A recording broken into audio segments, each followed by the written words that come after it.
এই জন্য যে পরিপূর্ণ মুসলমান ছাড়া আল্লাহ পাকের জান্নাতের মালিক হওয়া যায় না। পরিপূর্ণ জান্নাতে যাবার জন্য পরিপূর্ণ মুসলমান হওয়া লাগবে। জান্নাতে যাওয়ার জন্য 1 নম্বর মুসলমান হওয়া লাগবে, 2 নম্বর মুসলমান হলে চলবে না রে ভাই। তাহলে পরিপূর্ণ মুসলমান হওয়ার জন্য কি চাই? ও নারায়ণগঞ্জের মাঝদার এলাকার মুসলমানও, একটা বিল্ডিং করতে কি চাই? বিল্ডিং বোঝেন তো আপনারা? ভবন বোঝেন না? বড় বড় যে বিল্ডিং হয়, একটা বিল্ডিং তৈরি করতে 5টা জিনিস লাগে। বলেন কয়টা? 5টা। একটা হচ্ছে রড, একটা হচ্ছে সিমেন্ট, একটা হচ্ছে বালি, একটা হচ্ছে ইটা, একটা হচ্ছে পানি। কয়টা বললাম? জোরে বলেন। 1 নম্বর রড, 2 নম্বর সিমেন্ট, 3 নম্বর বালি, 4 নম্বর ইটা, 5 নম্বর পানি। কথা কি আপনারা বুঝতেছেন সবাই? কয়টা জিনিস? 5টা। যদি বলেন আমি পানি ছাড়া বানাবো, হবে? জোরে বলেন। যদি বলেন আমি ইটা দিব না, হবে? যদি বলেন আমি সিমেন্ট দিব না, যদি বলেন আমি বালি দিব না, হবে। কিন্তু 2-4 দিন পরে হালকা বাতাস আসলে, কালবৈশাখীর ঝড় আসলে আর টিকবে না। মজবুত বিল্ডিং চাই, এই 5টা জিনিস চাই। দোস্ত, আমি খুবই গুরুত্বপূর্ণ কয়েকটা কথা বলবো। আমি আশা করছি যদি মনোযোগ দিয়ে শুনেন, আমাদের সকলের ফায়দা হবে। ধরেন আমি কিছু গল্প বলে চলে গেলাম, তো এটা শুনলেন, কিছু সময় ভালো লাগলো, কিন্তু এখান থেকে অনেক বেশি কিছু শিখার বা বোঝার পাইলেন না। আমার ওয়াজ কিন্তু হয়ে গেছে, আপনারাও লম্বা সময় বয়ান শুনছেন, ওইটাতেও ফায়দা আছে। কিন্তু একটা বিষয়ের উপরে যদি আপনারা ভালো করে অনুধাবন করেন, এটার দ্বারা ফায়দা কম না বেশি? বেশি।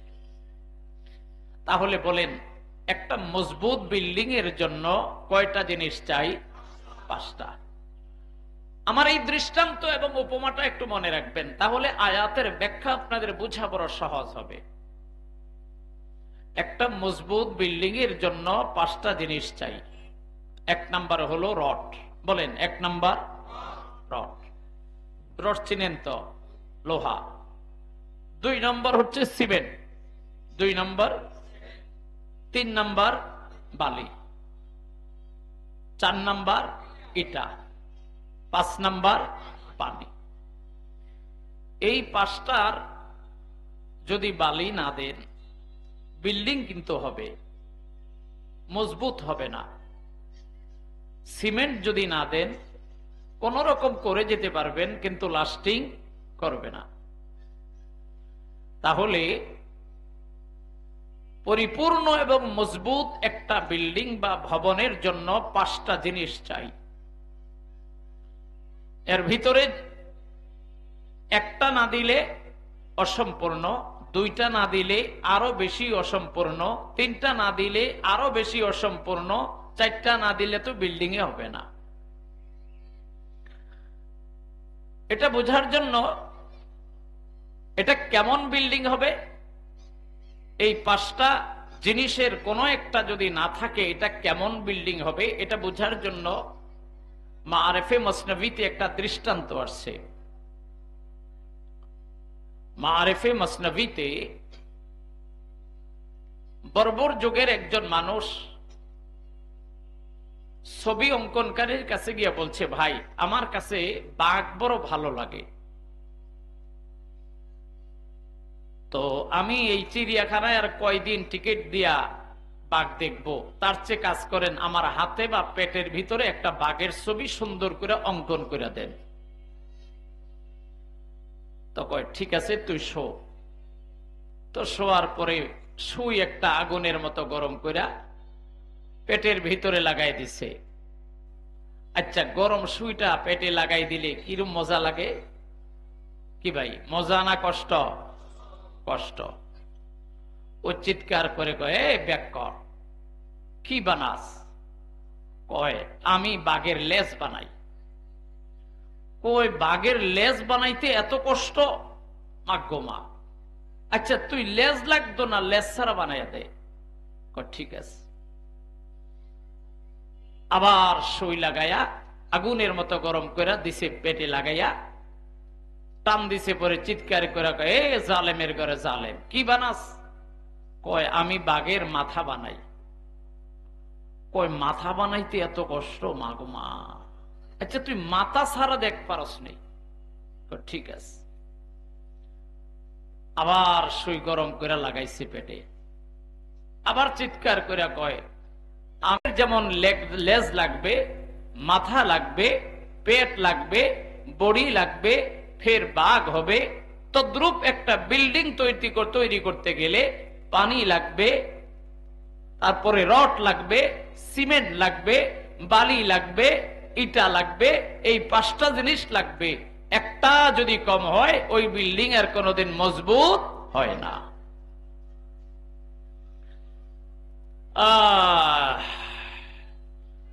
दुर्फिशानी ने तेरे कतरों को दरिया कर दिया, दुर्फिशानी ने तेरे कतरों को दरिया कर दिया, दिल को रोशन कर दिया, आंखों को बीना कर दिया। खुद न थे जो राह पर गैरों के हादी बन गए, क्या नजर थी जिसने मुर्दों को मसीहा कर दिया। ऐ मेरे भाइयों, परवारदिगार आलम আমাদেরকে মাছদার এলাকার মানুষদেরকে, নারায়ণগঞ্জের মানুষদেরকে ডাক দিয়া কয়, ইয়া আইয়ুহাল্লাযীনা আমানু দুখুলু ফিস-সিলমি কাফা। আয় মানলো, আয় মেরে মোহতারাম ভাইও, परवरदिगार आलम कय, हे ईमानदार, ईमान যখন তোমরা কবুল করে নিয়েছো, পরিপূর্ণ মুসলমান হওয়ার ফিকির পয়দা করো। এই জন্য যে পরিপূর্ণ মুসলমান ছাড়া আল্লাহ পাকের জান্নাতের মালিক হওয়া যায় না। পরিপূর্ণ জান্নাতে যাবার জন্য পরিপূর্ণ মুসলমান হওয়া লাগবে। জান্নাতে যাওয়ার জন্য 1 নম্বর মুসলমান হওয়া লাগবে, 2 নম্বর মুসলমান হলে চলবে না রে ভাই। আসর বালিন মান বরখিজায় না দাতো বিব, আসর বালিন মান বরখিজায় না দাতো বিব, দর্দ মন্দর ইশকে ও দারদ বজুদ পিন্দারে নিস। এ আমার ভাই,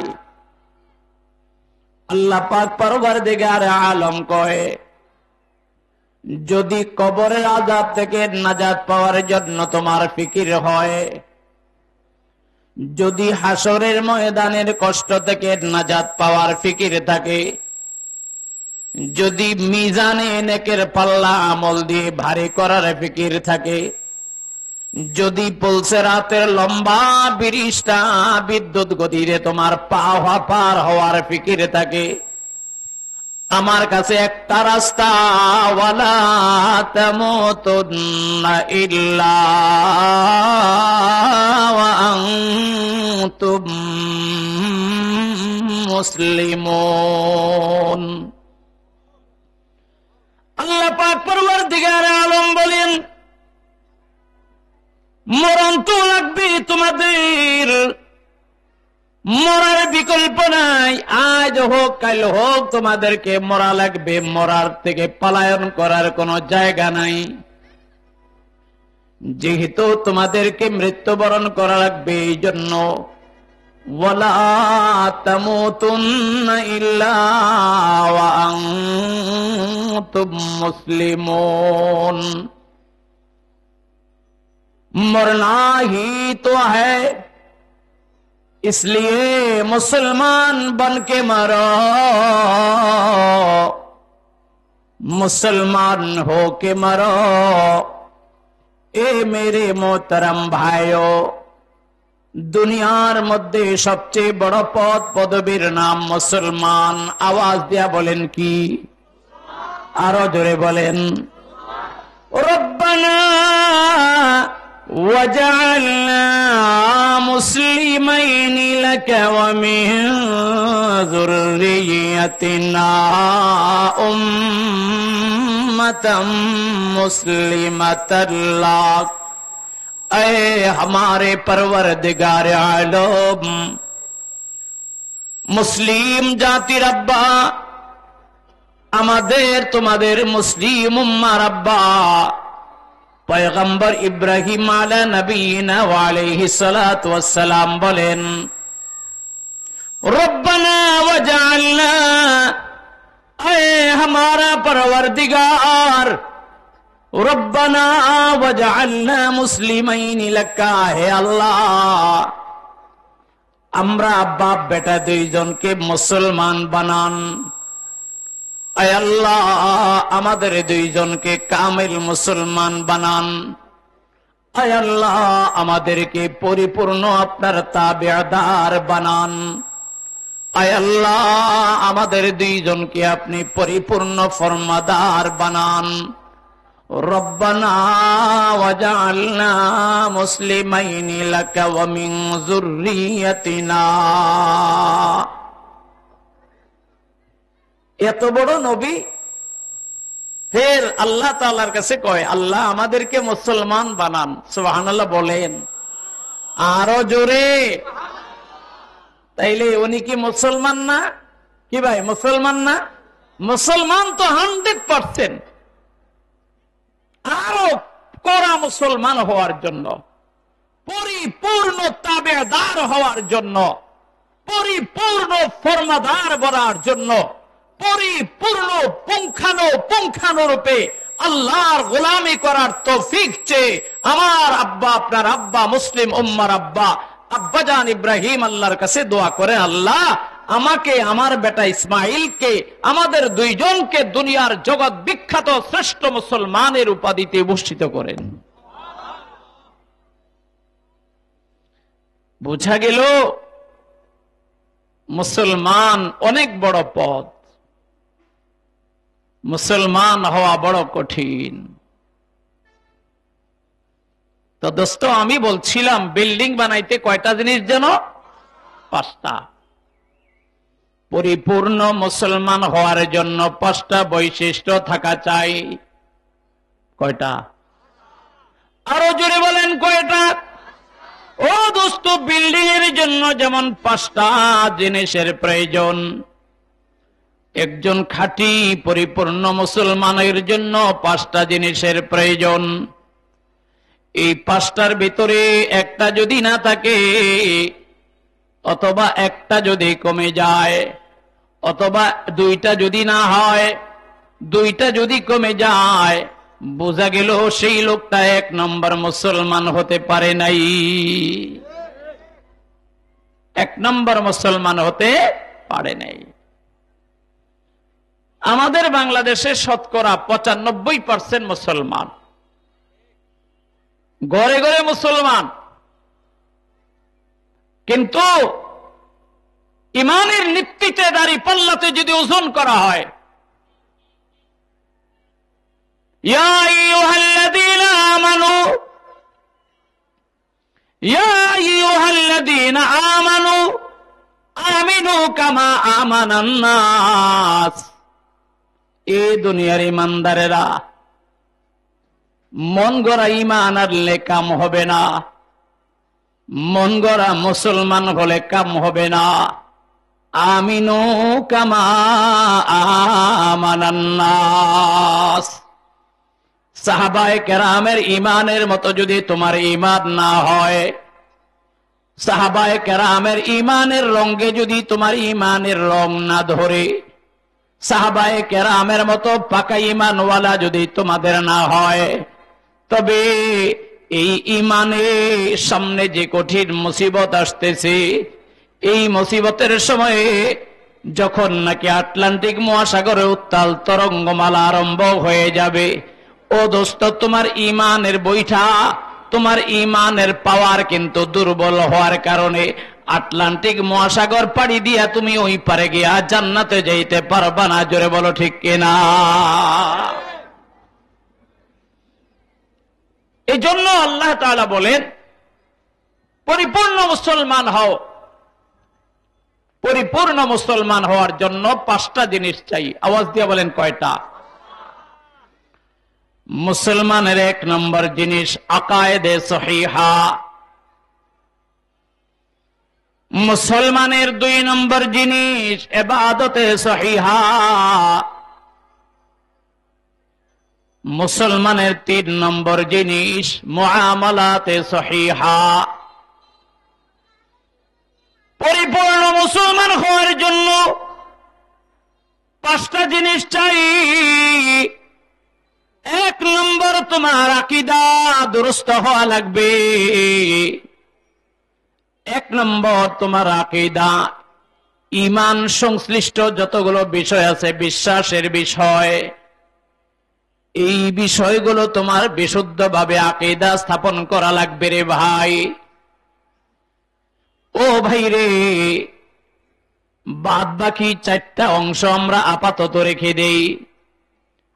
যদি সহিহ আকীদার মধ্যে আসা যায়, তবে সহিহ আকীদার মধ্যে আমরা বহুত মানুষ গলত আকীদা পোষণ করে থাকি। যেমন দোস্ত, পরওয়ারদিগার আলমের একটা বৈশিষ্ট্য, আলিমুল গায়বি ওয়াশ শাহাদা। পরওয়ারদিগার আলম হলেন একমাত্র আলিমুল গায়ব, অদৃশ্যের জ্ঞানের মালিক আমার আল্লাহ। আলিমুল গায়ব দুনিয়ার কোন পয়গম্বর নন, দুনিয়ার অদৃশ্যের ইলম কোন পয়গম্বরের কাছে নেই। জোরে বলেন ঠিক কিনা? আলিমুল গায়ব একমাত্র কে? আরো জোরে, আল্লাহ। এ আমার প্রিয় ভাই, ভবিষ্যতের ইলম, অদৃশ্যের ইলম, আমি যা দেখি না তার ইলম, কোন ইলম আমার কাছে নাই। সমস্ত ইলম, অদৃশ্যের ইলম, গায়েবের ইলম, ভবিষ্যতের ইলম, অতীতের ইলম, বর্তমানের ইলম, ভবিষ্যতের ইলম, সব ধরনের ইলমের মালিক চিল্লা বলেন কি? আরো জোরে বলেন। ভাই আমার, আল্লাহ পাক পরওয়ারদিগার আলম কোরআনে কারীমের বহু জায়গায় বলেছেন, সমস্ত অদৃশ্যের ইলমের মালিক, ইলমে গায়েবের মালিক, আলিমুল গায়ব একমাত্র আমার আল্লাহ। দুনিয়ার কারোর কাছে গায়েবের ইলম নাই। জোরে বলেন আছে? 2 নম্বর, আল্লাহ পাকের সিফত হলো যত্র তত্র হাজির হওয়া, নাজির হওয়া। আল্লাহ পাক যত্র তত্র হুয়া মাকুম আইনামা কুনতুম। আমার পরওয়ারদিগার আলম বলেন, আমার আল্লাহ পাকের সিফত, আল্লাহ পাক আপনি যেখানে যাবেন আমার আল্লাহ পাকের কুদরতি নজর সেখানে আছে না নাই? আরো জোরে। কিন্তু তাই বলে কি হাজির ও নাজিরের সিফত কোন নবীর সাথে আছে? জোরে বলে। এখন কেউ যদি মনে করে নবী হাজির ও নাজির, তাহলে বোঝা গেল নবীর সিফতকে আল্লাহর সঙ্গে শিরিক করেছে, আকীদা তার সহিহ হয় নাই। ও আমার প্রিয় ভাই, ভালো করে বুঝবা,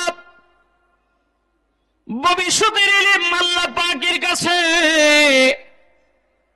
তার একটা দৃষ্টান্ত দৃষ্টান্ত, একটা উপমা তোমাদের সামনে আমি শোনাই রে ভাই, ভালো করে বোঝার চেষ্টা করবা।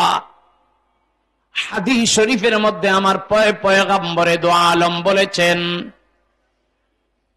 মান আরাদা ফিল মাদিনাতি মান আরাদা ইয়ামুতা ফিল মাদিনাতি ফালইয়ামুত ফাইন্নী আশফাউ লিমান ইয়ামুতু বিহা। পয়গম্বরে দো আলম আমার তোমার নবী বলেন, মদিনার মাটিতে যার মরার জন্য ইচ্ছে হয়, মদিনার মাটিতে যার মরতে মনে চায়, আল্লাহ পাকের কাছে যেন দোয়া করে আল্লাহ যেন তার মরণটা মদিনার মাটিতে দেয়। কেননা যার মরণটা মদিনার মাটিতে হবে, আমি তাকে সুপারিশ করে জান্নাতি বানায়া দেব। মনে মনে নিয়ত করেন, দোয়া করেন, আল্লাহ যেন আমাদের মরণটাও মদিনার পবিত্র মাটিতে দিয়া দেন।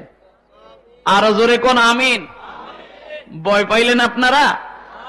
মদিনার মাটি, পরওয়ারদিগারে আলমের কাছে পৃথিবীতে দুইটা মাটি সবচেয়ে দামি। বলেন কয়টা? আরেকটু জোরে। দুইটা মাটি পৃথিবীতে সবচেয়ে দামি।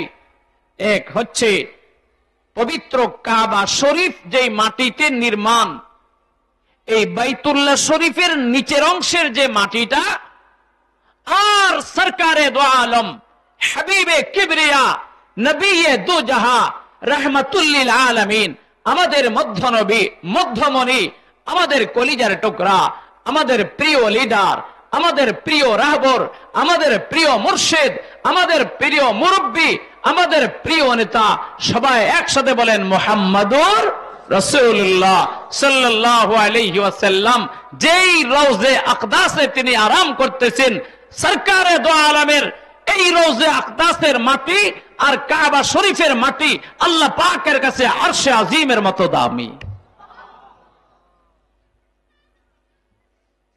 তো দোস্ত, এই হাদিস ইমাম ও দারিল হিজরা, যাকে শাইখে মদিনা বলা হয়, হযরতে ইমামে মালিক রাহমাতুল্লাহ আলাইহি পড়াইছেন, পড়ছেন। তো সেদিন থেকে আল্লাহ তাআলার কাছে দোয়া করতেছেন যে আল্লাহ দয়া করে আমার মরণটা পবিত্র মদিনার মাটিতে আপনি দিয়েন। দোয়া করতেছে নফল হজ আর নফল উমরা করার জন্য মক্কাতুল মুকাররমায় তিনি যাচ্ছেন না, দোয়া করতেছেন। তো দোয়া করতে করতে একদিন রাতের বেলা ইমামে মালিক রাহমাতুল্লাহ আলাইহি স্বপ্নে দেখেন যে জামানার শ্রেষ্ঠ নবী সরকারে দো আলমের মজলিস মুবারকে আমার প্রিয় নবী সাল্লাল্লাহু আলাইহি সাল্লামের সান্নিধ্যে এবং সামনে ইমামে মালিক রাহমাতুল্লাহ আলাইহি বসা। আর একটু জোরে কোন। দোয়া করেন আল্লাহ তাআলা যেন আমাদেরকেও নবীকে দেখার তৌফিক দান করেন। আরো জোরে কোন। হাদিস শরীফের মধ্যে আসছে হযরতে কাব ইবনে মালিক আসলামী রাদিয়াল্লাহু তাআলা আনহু একদিন রাতের বেলা পয়গম্বরের ওযুর পানি দিলেন। সরকারে দো আলমের সফরের অবস্থায় ওযুর পানি দিয়ে দিলেন। ওযুর লোটাটা দিলেন, জায়নামাজটা আগায়া দিলেন। নবী ওযু করলেন, নামাজ আদায় করলেন, রাতের তাহাজ্জুদের নামাজ। নামাজ পড়ে ডাক দিয়া কয়, কাব, তোমার খেদমতে আমার মনটা, আমার দিলটা বড় খুশি হয়ে গেছে। কাব, এ কাব আসলামী, বলো না তুমি আমার কাছে কি চাও? এ কাব, এই মুহূর্তে তুমি যা চাইবা আমি তোমার মনের আশা পুরা করার জন্য চেষ্টা করব। আমার সাধ্যের ভিতরে যদি না থাকে আমি পরওয়ারদিগারে আলমের কাছে তোমার জন্য দোয়া করে দেব। জোরে বলেন সুবহানাল্লাহ। কাব ইবনে আসলামী উনি বলছেন, ইয়া রাসূলুল্লাহ, আমার তো দুনিয়াবি কোনো গরজ নাই, দুনিয়াবি কোনো চাহাত নাই, দুনিয়াবি কোনো চাওয়া আর পাওয়া নাই। তবে আমার মন চায় আমি যেন সারাক্ষণ দুনিয়াতে আপনাকে যেমন দেখতেছি, মরার পরেও যদি আপনাকে দেখতে পারতাম। কিন্তু দেখতাম কেমনে? আপনি তো নবিয়ানা জান্নাতে থাকবেন, অনেক উঁচু মাপের জান্নাত, আর আমি তো আপনা উম্মত। এক নম্বর, আমি জান্নাতে যাব কিনা তাই তো জানি না, আর যদিও যাই তবে আমি নিকৃষ্ট মানের জান্নাতে থাকব। ও পয়গম্বর, আমি তো আপনার চেহারা দেখলাম, মানে দুনিয়ার সব কিছু থেকে দামি চেহারা দেখলাম। আপনাকে দেখলাম তো মনের তৃষ্ণা মিটলো, আপনাকে দেখলাম তো পেরেশানি মিটলো, আপনাকে দেখলাম তো পানির পিপাসা মিটলো, আপনাকে দেখলাম ক্ষুধার যন্ত্রণা মিটলো, আপনাকে দেখলাম ছেলে মেয়ে দেখার চাইতে বেশি তৃপ্তি লাভ করলাম, আপনাকে দেখলাম তো সারা দুনিয়ার চাইতে বেশি মজা পাইলাম। চিল্লে বলেন সুবহানাল্লাহ। বলি কি, দেখছেন নি নবীর চেহারা কত দামি তার কাছে? আল্লাহর নবী পয়গম্বরের সাহাবী সিদ্দিক আকবর রাদিয়াল্লাহু তাআলা আনহু পয়গম্বরকে ডাক দিয়ে কয়, এ পয়গম্বর, এরে পয়গম্বর, আমার জীবনে তিনটা জিনিস সবচেয়ে বড় দামি। জোরে বলেন কয়টা? আরো জোরে।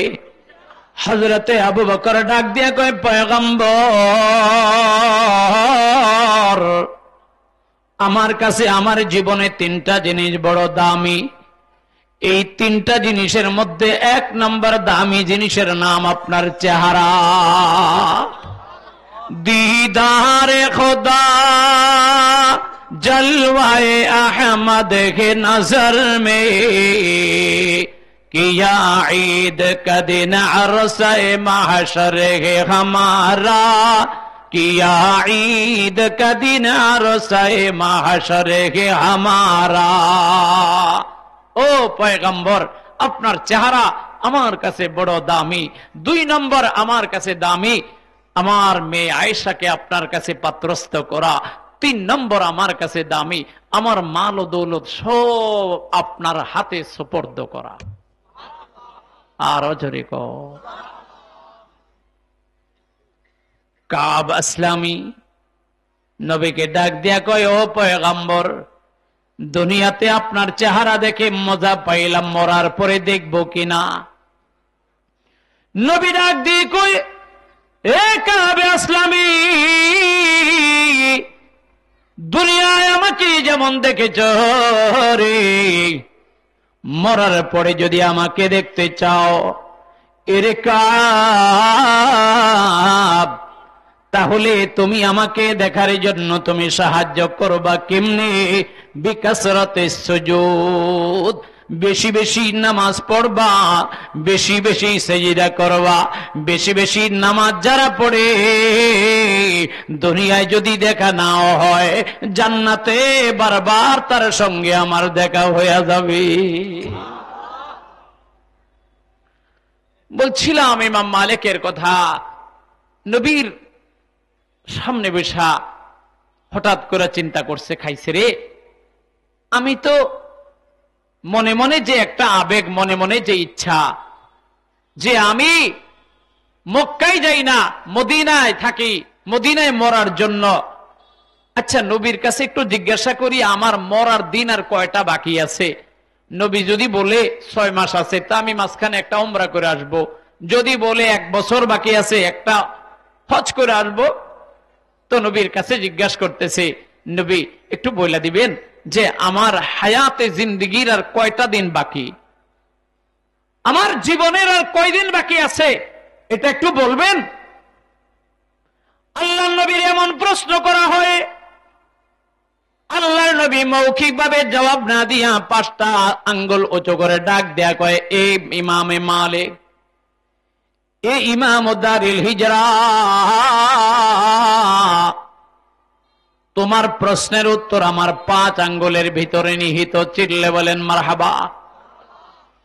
এবার ঘুম ভাঙ্গে ইমামে মালিক রহমতুল্লাহ আলাইহির চিন্তা, আমার পয়গম্বর 5 আঙ্গুল দিয়ে কয়দিন বুঝাইলেন? 5 দিন বুঝাইছে না 5 সপ্তাহ বুঝাইছে, না 5 মাসের কথা ইঙ্গিত করেছেন, না 5 বছরের কথা বলেছেন। ভাইরে, ইমামে মালিক রহমতুল্লাহ আলাইহির জামানায় পৃথিবীর বিখ্যাত স্বপ্ন বিশারদ আমার পয়গম্বরের পরে যিনি সবচেয়ে ভালো ব্যাখ্যা দিতে পারতেন, রইসুল মুআব্বিরিন আল্লামা ইমাম ইবনে সিরিন রহমতুল্লাহ আলাইহি। ইমামে মালিক তার একজন খাদেম রইসুল মুআব্বিরিনের কাছে পাঠায়া বলছে, যাও রইসুল মুআব্বিরিন আল্লামা ইমাম ইবনে সিরিনের কাছে গিয়ে আমার স্বপ্নের ব্যাখ্যা। সুন্দরী মেয়ে আছে, আকাশের চাঁদকে হার মানায়। আমার অনলি ওয়ান একটা মেয়ে, ছেলে নাই, শুধু মেয়ে একটা। ইদানিং বড় বড় ইহুদিদের কোটিপতিরা আমার কাছে প্রস্তাব দিচ্ছে বিয়ের জন্য। আচ্ছা, আমি কি ইহুদিদের সাথে বিয়ে দিতে পারি? তো মুবারক রহমতুল্লাহ আলাইহি বলেন, মালিক মহোদয়, এ বাবা কথা বলেন না, মালিক মহোদয়, ইহুদিদের সাথে আপনি বিয়ে দিন না, এরা হচ্ছে অর্থলোভী। বলেন, ইহুদিরা কি লোভী? ঘুমাই গেছেন আপনারা? কি লোভী? আরো জোরে, আরো জোরে। বাস্তব প্রমাণ হচ্ছে আজকের পৃথিবীর সবচেয়ে তথাকথিত মানুষ নামের হাইওয়ান, মানুষ নামের নরপিচাস, সেই ইসরায়েলের তথাকথিত ইহুদি গোষ্ঠী। যেটা বলেন ঠিক কিনা? ফিলিস্তিন খেয়ে ফেলেছে, লেবানন খেয়ে ফেলেছে, ইরাক খেয়ে ফেলেছে, লক্ষ লক্ষ মানুষের ঘর বাড়ি খেয়ে ফেলেছে, হাজার হাজার নরনারীদেরকে নির্বিচারে হত্যা করেছে।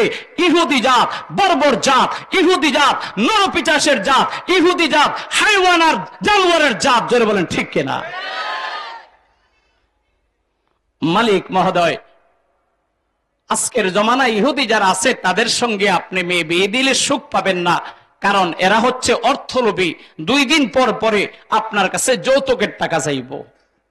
এই কথা বলে। হ্যাঁ, ও তাইলে যে খ্রিস্টানদের বড় বড় নেতারাও তো আমার কাছে বিয়ের প্রস্তাব পাঠাইছে।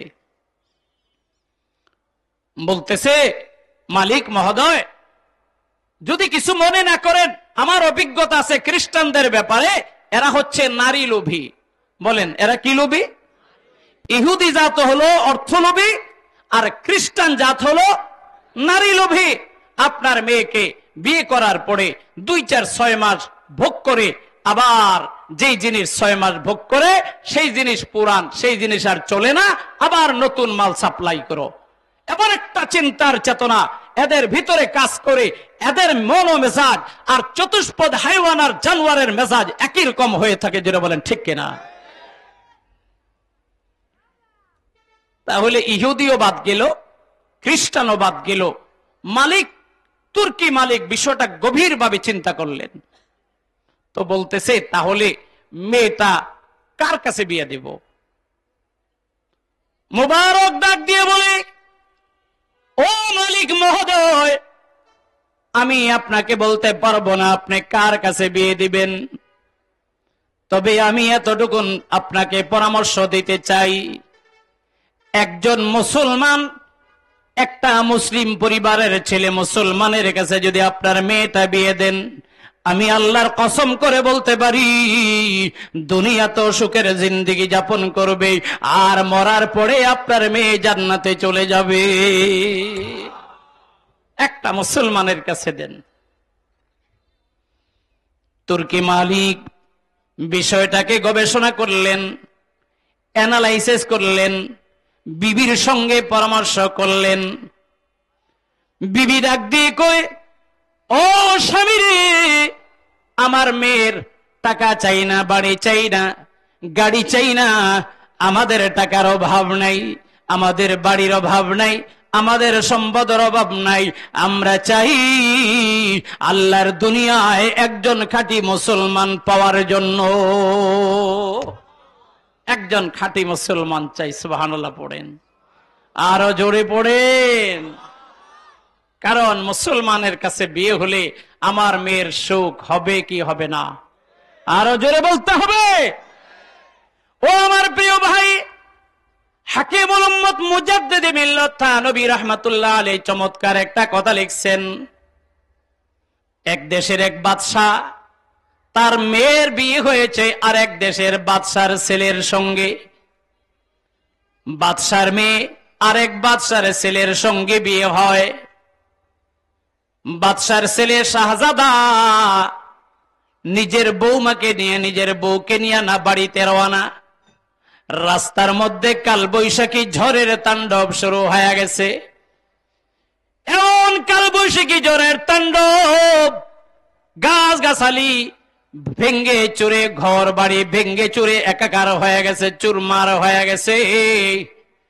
ভাইরে, কোথায় গেছে বরযাত্রী, কোথায় গেল বর, কোথায় গেল আত্মীয় স্বজন, কোথায় গেল মেহমান? রাতের আধারে কারোর সঙ্গে কারোর কোনো দেখা নাই, শুধুমাত্র মেয়েটা একা, স্বামীর কোনো খবর নাই, শ্বশুর বাড়ির কোনো মেহমানের খবর নাই। এ আমার প্রিয় ভাই, বড় মজার কথা হলো কারোর খবর যখন পায় নাই, ওই রাতের আধারে দূর থেকে দেখা যায় একটা ঘরের ভিতরে মিটমিট মিটমিট করে আলো জ্বলে। মহিলাটা চিন্তা করেছে, এত রাত্রে আমি কোথায় যাই? চলি এই গির্জার মধ্যে, এই ঝুপড়ির মধ্যে একটা লাইট দেখা যায়, আলো দেখা যায়। যায় দেখে একজন লোক আল্লাহ পাকের কোরআন পড়তেছে, আল্লাহ পাকের জিকির করতেছে। লা ইলাহা ইল্লাল্লাহ, লা ইলাহা ইল্লাল্লাহ, মুহাম্মাদুর রাসূলুল্লাহ সাল্লাল্লাহু আলাইহি ওয়াসাল্লাম। ওই ঝুপড়িতে যুবককে ডাক দিয়া কয়, বালক, তুমি দেখছো আমাকে দেখতে কেমন দেখা যায়? একটা নজর তাকাইছে, আর তাকায় না। কয়, বালক, একবার আমার দিকে তাকাও। বলছে, না, আমার নবী বলেছে জিনাল আইনি আর নজরু, তোর দিকে তাকাইলে আমার একটা জিনার গুনাহ হবে। ঘুমায় গেছেন আপনারা? বালক বলছে, তোর দিকে তাকাইলে আমার কি হবে? একটা জিনার গুনাহ হবে। কিসের জিনা? চোখের জিনা। জিনাল আইনি আর নজরু। মেয়েটা ডাক দিয়া কয়, এ বালক, আমি অমুক বাদশার মেয়ে, অমুক বাদশার ছেলের সঙ্গে আমার বিয়ে হয়েছিল। রাস্তায় কালবৈশাখী ঝড়ের তাণ্ডবে সব এলোমেলো হয়ে গেছে। রাত্রটা তোমার ঘরে আমাকে থাকতে দাও। বালক ডাক দিয়ে কয়, দেখা রাখা যাবে না, না, তোমাকে রাখা যাবে না। আমার ঘরে আমি একা। যেখানে একজন ছেলে থাকে, তার সঙ্গে যদি আর একটা মেয়ে থাকে, বসতে হবে 3 নম্বরে ওখানে শয়তান থাকে। বালক জায়গা দিচ্ছে না। লম্বা কথার শেষ কথা, বালক বলছে যে তুমি থাকতে পারো, আমার পেছনের দিকে শুয়ে থাকবা, আমার দিকে তাকাইবা না, আমার সঙ্গে কথাও বলবা না, এই শর্তে তুমি থাকতে পারো। চিৎকার করে বলেন মারহাবা। আরো জোরে বলেন। আজকে আমাদের যে ভাইয়েরা পার্কে পার্কে মেয়ে লয়ে ঘুরে, আরে এমন একটা সুবর্ণ সুযোগ যদি হয়, কে বা হাতছাড়া করে? কি বলেন আপনারা? সমাজটা কেমন না ভাই? হায় হায় হায়। কিন্তু সেই যুবক বলছে, তুমি যেহেতু অসহায়, তুমি যেহেতু নিরুপায়, তাই তোমাকে খানিকের জন্য জায়গা দিলাম, কিন্তু আমার পিছনে শুইবা, আমার দিকে তাকাইবা না, আমাকে কখনো তুমি ডাক দিবা না। চিল্লে বলেন সুবহানাল্লাহ। যুবক কোরআনে কারীম পড়তেছেন। তো মেরে মোহতারাম ভাইও, যে কথাটা বলতে চাচ্ছি, এই যুবক বলছে, তুমি আমার পিছনে শো, কিন্তু আমাকে ডিস্টার্ব করবা না। কিন্তু যুবক তো কোরআন পড়ছে, একটু পরপর এই হাতের এই আঙ্গুলটাকে চেরাগের আগুনের ভিতরে একটু পরে লাগায়, আবার টান দেয়, আবার আধা ঘন্টা 1 ঘন্টা পরে আবার এই আঙ্গুলটা আগুনের ভিতরে লাগায়, আবার টান দেয়। সকাল হয়ে যায়। মহিলাটা ডাক দিয়া বলে, যুবক, আমি আমার বাবার সঙ্গে বাবার বাড়িতে চলে যাব। আমার যুবক ভাই, জানতে বড় ইচ্ছে হয় সারা রাত্র কেন তুমি একবার আগুনের ভিতরে তোমার আঙ্গুলটা লাগাইলা, আর একবার তুমি সরায়া দিলা। যুবক ডাক দেয়া কয়, এ আমার বোন, আমি বারবার কোরআনে কারীম পড়ছিলাম, আমার দিলের ভিতরে শয়তান ধোঁকা দিতেছিল।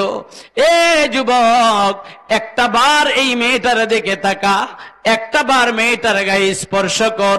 এত সুন্দরী রূপসী মেয়ে তুই দেখবি না আর জীবনে। আমি এবার চিন্তা করলাম, একটা নজর যদি দেখাই একটা জিনার গুনাহ হবে, একটা জিনার গুনাহের কারণে ৭,০০০ বছর আমাকে জাহান্নামে থাকা লাগবে। জোরে কোন নাউজুবিল্লাহ। আমি ৭,০০০ বছর থাকবো দূরের কথা, আচ্ছা আগে দেখি ১ মিনিট থাকতে পারি কিনা।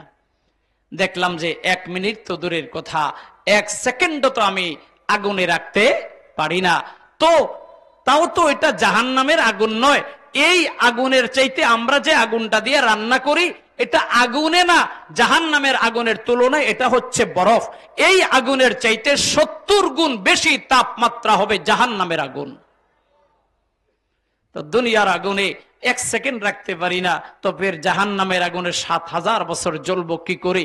তাই বারবার যখন মন বলছে একবার তাকাস না, তো আমি যতবার মন বলে ততবার আঙ্গুলটা আমি আগুনে দেই। আগুনে দেওয়ার পরে দেখি যে ১ সেকেন্ডে যখন রাখতে পারলাম না, তো ৭,০০০ বছর কেমনে থাকবো? তো মনকে বুঝাইলাম, মন রে, তুই যতই বলস আমি তোর কথা শুনবো না, তোর কথা শুনলে আমার জাহান্নাম ছাড়া উপায় নাই। চিল্লে বলেন মারহাবা। এর নাম মুসলমান। জোরে বলতে হবে, আওয়াজ দিয়ে। কি আরো জোরে বলতে হবে। সত্যিকার মুসলিম যুবকের কাছে একটা মুসলিম মেয়ের নিরাপত্তা আছে না নাই? কিন্তু আমরা কোন মুসলমান? আমরা কোন মুসলমান? আমার বোন, আমার মেয়ে, আমার বোন, আমার মেয়ে, আমার আত্মীয় স্বজন ঘর থেকে বের হলে ঘরে ঢোকা না পর্যন্ত মনটা শুধু পেরেশান। হারে কোন দুষ্ট চক্রের খপ্পরে না জানি পড়ে যায়, না জানি কোন যুবকের ফান্দে পড়ে যায়, না জানি কোন অপহরণের শিকার হয়ে যায়। ও মেরে মোহতারাম ভাইও, এত হচ্ছে আমাদের আজকের সমাজের অবস্থা। যেটা বলেন ঠিক কিনা? লম্বা কথা, আমি যেখান থেকে গিয়েছিলাম মোবারক রহমাতুল্লাহ আলাইহির কথা ভুলে গেছেন আপনারা? ভুলে গেছেন? মুবারক রহমাতুল্লাহ আলাইহির কাছে এবার প্রস্তাব দিছে তুর্কি মালিক, ও মুবারক, তুমি যদি কিছু মনে না করো, তুমি যদি কিছু মনে না করো, আমি এবং আমার স্ত্রী আমরা দুইজনে যাচ পড়তাল করে, অ্যানালাইসিস করে, গবেষণা করে, রিসার্চ করে, ফিকির করে, চিন্তার চেতনা করে দেখলাম আজকের পৃথিবীতে তোমার মতো মানুষের বড় অভাব। সুবহানাল্লাহ কয় না? তোমার মতো ন্যায় নিষ্ঠাবান, সৎ, তোমার মতো সৎ মানুষের বড় অভাব। এ মোবারক, আমরা সিদ্ধান্ত নিয়েছি আমার মেয়েটাকে তোমার কাছে পাত্রস্থ করতে চাই। আর একটু জোরে বলেন। এই আমানত চন্দ্র রোজা নজদে মাস, ই আমানত চন্দি রোজা নজদে মাস, দর হকীকত মালিকে হর শৈ খোদাস। লম্বা কথার শেষ কথা, দুইজনের ভিতরে বিয়ে হয়ে যায়, সুখের দাম্পত্য জীবন শুরু হয়। কিছুদিন পরে তুর্কি মালিক মারা যায়। এই তুর্কি মালিকের সমস্ত সম্পদের মালিক এই মেয়ে এবং মেয়ের জামাই দুইজনে হয়। এই দুইজন দম্পতির মধ্যে মাধ্যমে আল্লাহ তাআলা পৃথিবীর সর্বশ্রেষ্ঠ হাদিস এক বিশারদ, যাকে হাদিসের ইমাম বলা হয়, যাকে হাদিস শাস্ত্রের ইমাম বলা হয়, আব্দুল্লাহ ইবনে মুবারক রহমাতুল্লাহ আলাইহিকে আল্লাহ তাআলা জমানার শ্রেষ্ঠ হাদিস বিশারদ বানিয়ে পৃথিবীতে পাঠাইলেন। চিল্লে বলেন সুবহানাল্লাহ। এই সে আব্দুল্লাহ ইবনে মুবারক, যে আব্দুল্লাহ ইবনে মুবারকের হাদিসের ক্লাসে কখনো কখনো 40 থেকে 50,000 ছাত্র পর্যন্ত হাদিস শিখার জন্য বসে যেতেন। মেরে মোহতারাম ভাইও, যে কথা আমি বলতে চাইলাম, খাঁটি মুসলমান হওয়ার জন্য কয়টা বৈশিষ্ট্য চাই? বলেন কয়টা?